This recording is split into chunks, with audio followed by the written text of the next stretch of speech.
Салкын кышларга кирип барганда без иң җылы һәм якты бәйрәмнәрнең берсе Әниләр көнен билгеләп үтәбез.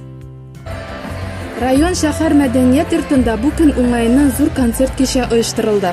Сегодня в нашем зале присутствуют лучшие представительницы своих профессий: врачи, учителя, нефтяники, повара, работники социальной сферы. Одним словом, мастерицы своего дела. Честь им и хвала! Бу көнне иң изге теләкләр барлык азнакай әниләре өчен яңгырады.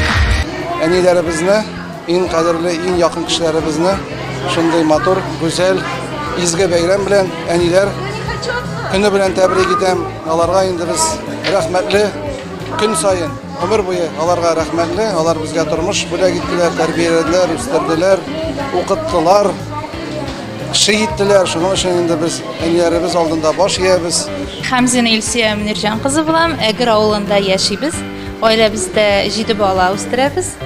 5 инде мәктәптә укыйлар, икесе безнең бәләкәйләр әле.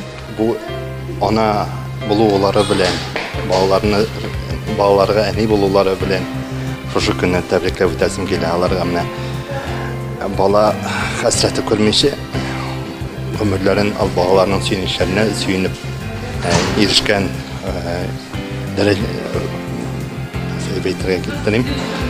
ирешкәннәренә сөенеп, фатлы көннәрендә дә балаларның таянычын күреп, оныкларыннан сөенеп, менә шушы хәерле гомерләр үткәрергә теләкләрен белдереп калам. Кадерле әниләргә җирле иҗат коллективлары иң милли һәм иң шат җырларын бүләк иттеләр.